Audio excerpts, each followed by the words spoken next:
Namaste and welcome, friends. I'm Christina with JBYF Yoga Foundation, and today we're working on Padmasana, which is known as Lotus Pose.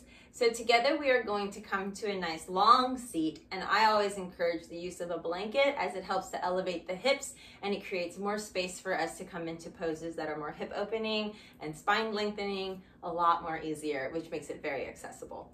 So let's do that. And while you're gathering your props, such as your blankets or your towels, along with any of the blocks that you might use for supporting your knees, let's go ahead and do that together. And be sure to subscribe to our YouTube channel. Once you're coming back, you just hit the little button there so that you can continue to receive all of these wonderful tutorials that we offer each and every day. So you're gonna want to take that blanket, so it's just at the bones of the hip flexors here, and then you're going to allow the pelvic floor, the triangle portion, to fall forward. And then from that space, it's a natural lengthening through the obliques and through the transverse abdominals, as well as you roll the shoulders back to lift through the chest, the clavicle opens up more.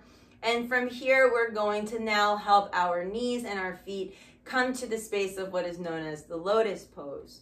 We begin by taking the left foot to the hip flexor of the right, and you can bring this foot as far as even the ankle up into this area here, into the hip flexor. We will then take the right foot and cross it up and over and have a nice little crisscross here with our feet, toes pointing down. Now note, this might not be as accessible for everybody. So, especially if your knees are very sensitive, you would want to then bring your knees up by placing a block or a towel underneath the knees and supporting yourself here and resting. Then sustain for 5 to 10 breaths, allowing yourself the ability to rest into the pose of the lotus.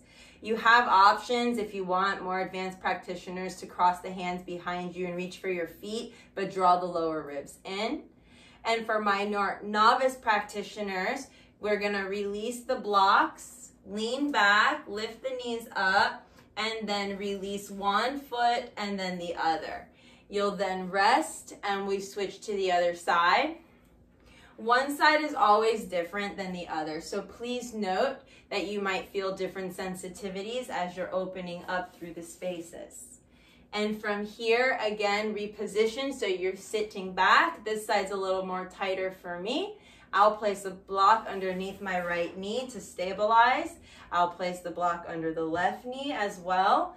And then from here, we breathe together for 5 breaths. As you're breathing, keep long in the spine, resist the urge to round the spine, and allow yourself the permission that each exhalation will open up and relax the feet a little bit so you're not straining, and ultimately keeping the heels as close to the hip flexors as possible.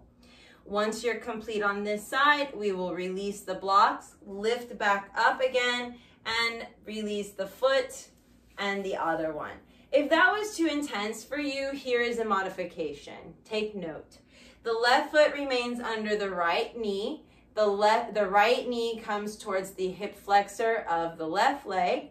And this might be a modification for you for the half lotus pose. Again, if you do this on one side, you want to make sure that you do this on the other side.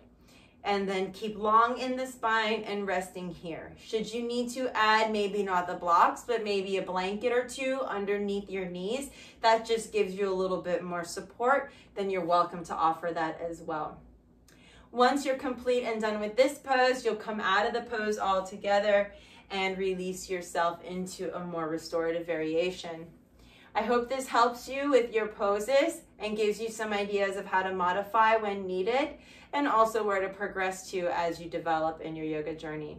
May the light in me honor the light that's in you, and as always, comment, suggest, as we love to offer what our community needs. Namaste.